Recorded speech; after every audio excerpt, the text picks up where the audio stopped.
ಕೃಷ್ಣ ಅಂದ್ಬಿಟ್ಟು ಗಿರಿನಗರ ಯಾವ ಏರಿಯಾ ನಿಮ್ದು? ಬೇಡ ಸೈಡಿಗೆ ಬಂದ್ಬಿಡೋಣ. ನಮ್ಮ ಹುಡುಗನ ಇಂಟ್ರಿಗೆ ಅಂತ ಹೋಗಿದ್ದೆ. ಎಲೆಕ್ಟ್ರಾನಿಕ್ ಸಿಟಿ ಫೇಸ್ 1 ಫೇಸ್ 2 ಅಂತ ಅಲ್ಲಿ ತಿರ್ಗಾಡ್ಸ್ಬಿಟ್ರು. ನಾನು ಅಲ್ಲಿ ಶೆಲ್ಲಲ್ಲಿ ಹಾಕೋಬೇಕಾಗಿತ್ತು, ಅಲ್ಲಿ ಇದಾಕಿದ್ರು. ಮುಂದೆ ಇದಿದೆ ಹಾಕೋದಕ್ಕೆ ಇದೆಯಾ? ಕೊಡಿ ಯಾವಾಗಲೂ ನಾವು ಗಾಡಿ ಇಟ್ಕೊಳ್ಳೋಣ. ಕಾಸೇನು ಬೇಡ. ಇಲ್ಲ ಹೇಳಿ. ಇಲ್ಲ ಕಾಸೇನು ಬೇಡ. ಇಲ್ಲ ಹೇಳಿ. ಆಯ್ತು ದೇವ್ರು ಒಳ್ಳೇದು ಮಾಡಿ. ಇಲ್ಲ ಈ ಟೈಮಲ್ಲಿ ನನಗೆ ಬೇರೆ BP ಶುಗರ್ ಇರೋದು. ಯಾವಾಗಲೂ ನಾನು ಮಾಡ್ಕೊಳ್ಳಲ್ಲ. ಸ್ಟಾರ್ಟ್ ಮಾಡ್ಕೊಳ್ಳ? ಇಲ್ಲ ಮಾಡ್ತೀನಿ. Thank you sir. ಸ್ಟಾರ್ಟ್ ಆಯ್ತಾ? ನನ್ನ ಹೆಸರು ರವಿ ಅಂತ. ರವಿ ಅಂತ. ಯಾವ ಏರಿಯಾ ನಿಮ್ಮದು? ಸರ್ಜಾಪುರ.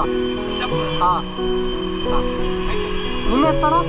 ನನ್ನ ಹೆಸರು ಕೃಷ್ಣ ಅಂದ್ಬಿಟ್ಟು ಗಿರಿನಗರ. ಹೌದಾ? ಸರಿ ಅಣ್ಣ. Thank you sir. ಓಕೆ.